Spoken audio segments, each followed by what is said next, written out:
perkenalkan, nama saya Chris dari Yamaha Indonesia. Yang sebenarnya bukan komplain nih, hanya menanyakan mengenai UMP, Pak. Kebetulan saya di HRD. Kami punya karyawan 11.000 lebih dengan 2 pabrik juga di Kerawang. Di pertamanya kami sudah hitung dengan kenaikan sekitar sekian puluh ribu. Tiba-tiba kami kaget nih dengan kondisi yang kemarin. Sekali lagi Yamaha bukan komplain ya Pak ya, karena Yamaha dari dulu kenaikan UMP berapapun pasti dibayar. Pak Andriansa yang tahu itu. Jadi kira-kira alasannya apa Pak? Terima kasih. Kenaikan UMP di Jakarta sejak tahun 2016 itu naiknya 14,8%, 2017 8,3%, 2018 8,7%, 2019 8,0%, 2020 8,5%. Lalu terjadilah kontraksi perekonomian kemarin. Pertumbuhan kita turun, inflasi kita turun. Apa yang terjadi? UMP kita naiknya 3,3%. Bagaimana kebijakan DKI? DKI sama kebijakannya. Kami selalu melaksanakan ada yang di PP selama ini, dengan kekurangannya kami tambahi lewat Kartu Pekerja Jakarta. Lah, formula PP-nya berubah, Pak.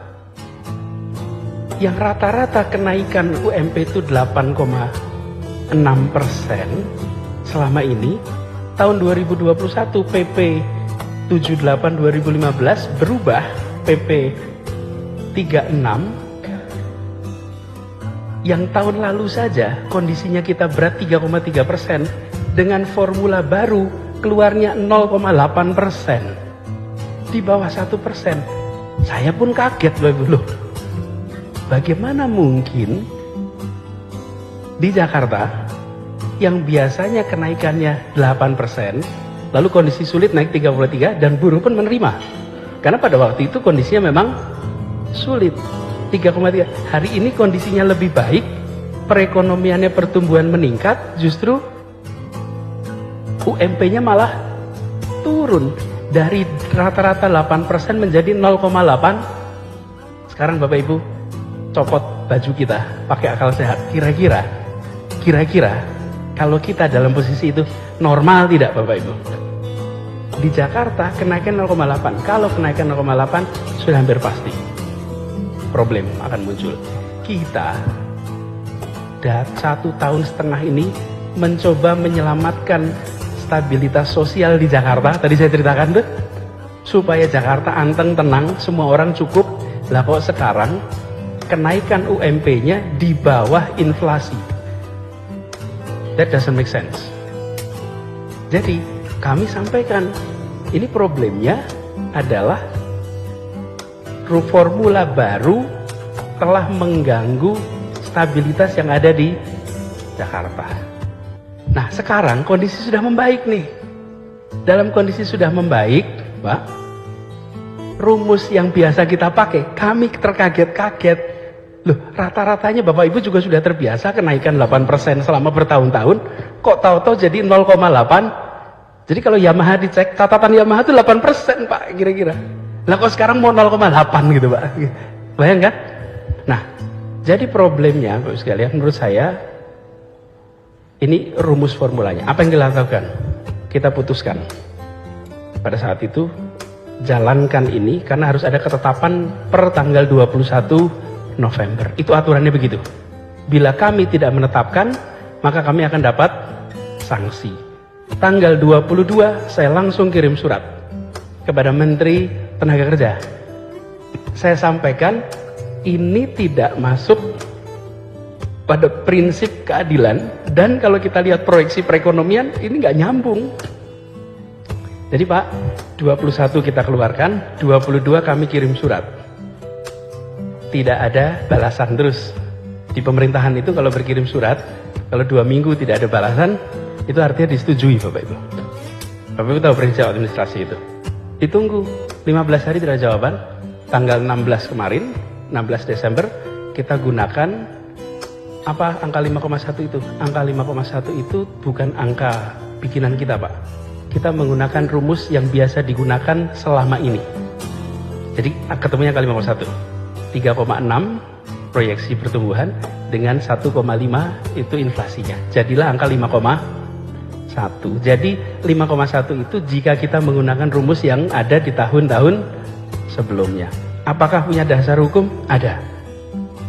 Dasar hukumnya DKI Jakarta memiliki kekhususan diatur dalam Undang-Undang Nomor 29 Tahun 2007 yang memberikan kewenangan pada Pemprov DKI untuk mengatur bidang perindustrian, perdagangan, perekonomian. Jadi kita punya dasar hukumnya untuk melakukan itu. Tapi dasar moralnya yang tadi saya ceritakan, Pak.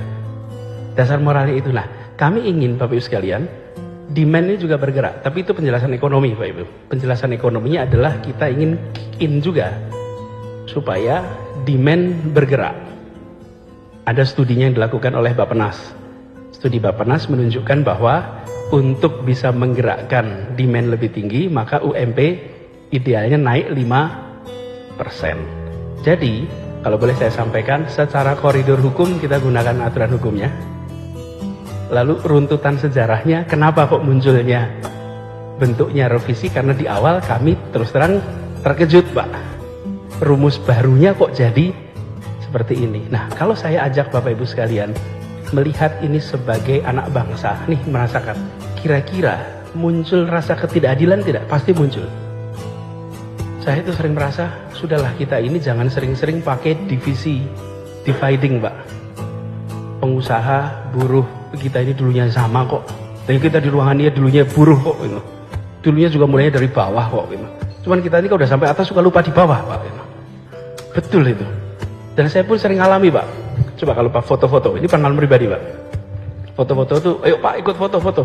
Itu setelah selesai foto, nanti nggak lama ada yang bilang, udah Pak ini capek, Pak ini capek. Yang bilang capek siapa? Yang udah foto, Pak. Iya, yang belum foto nggak ada yang bilang udah capek. Ini gimana? Ini panjenengan sudah bisa foto, langsung bilang, udah, capek gitu, lo gimana gitu. Ini kan kita itu begitu.